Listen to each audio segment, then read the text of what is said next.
కొత్తగా YouTube start చేసే వాళ్ళు నేను చేసిన తప్పును అస్సలు చేయకండి. అసలు ఏమైందో తెలియాలంటే వీడియో లాస్ట్ వరకు చూడండి, మీకు అర్థమవుతుంది. నేను వీడియోలో చెప్పా కదా యూట్యూబ్ స్ట్రైక్ వచ్చింది, ఎందుకు వచ్చో చెప్తాననేసి. అసలు ఎందుకు వచ్చిందంటే హనుమ పండుగ రోజు ఒక వీడియో అయితే పెట్టాను. ఆ వీడియోలో చిన్న క్లిప్పే ఒక సెకండ్ కూడా ఉండదు, కోళ్ల పందెం అయితే వచ్చిందా, దానికోసం వాడు స్ట్రైక్ చేసినాడు. మళ్ళీ దానికి టైటిల్ కొన్ని కొయ్యి అని పెట్టినాను. కొన్ని కోసే బదులు ఆ యూట్యూబ్ ఛానల్ నన్నే కోసేసింది. అయితే ఏమేం వీడియోలు పెట్టకూడదంటే యాక్సిడెంట్ విషయాలు గానీ, ఇట్లా చిన్న పిల్లల్ని కొట్టేటి గానీ, ఇట్లా ఏంటి పెట్టద్దు. ముఖ్యంగా ఈ కోళ్ల పందాలు కూడా పెట్టకూడదు. అసలు చిటుకు రక్తం వచ్చేటి ఏ వీడియోస్ యూట్యూబ్ లో అయితే పెట్టకూడదు. మామూలుగా ఇన్స్టాలో అట్లా పెట్టినా ఏం కాదు, కానీ ఈ యూట్యూబ్ అయితే స్ట్రైక్ వస్తుంది. అయితే ఇలా 3 స్ట్రైకులు గిన వస్తే ఇంకా ఛానల్ ఎత్తిపోతుంది.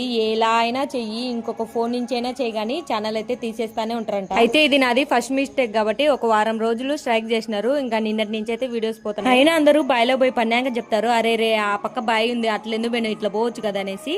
నా ఛానల్ యూట్యూబ్ స్ట్రైక్ వచ్చిన ఆంచి తర్వాత తెలుస్తుంది. ఇన్స్టాగ్రామ్ లో 2 రోజుల నుంచి పదే అవే వచ్చినాయి వీడియోస్ అయితే, ఇట్లా స్ట్రైక్ వస్తుంది ఇట్లా పెట్టద్దు అనేసి. ఇదే ముందు తెలిసింటే అసలు పెట్టకపోతుండే. ఎలాగైతేనేమి ఇప్పటికైతే అంతా నార్మల్ అయిపోయింది. ఇదైతే కాకరకాయ ఫ్రై, ఇలా కొబ్బరి కారంతో చేసుకుంటే చేదు ఉండదు అసలు, చాలా బాగుంటుంది. ఇది ఎర్రపప్పులోకి చాలా బాగుంటుంది.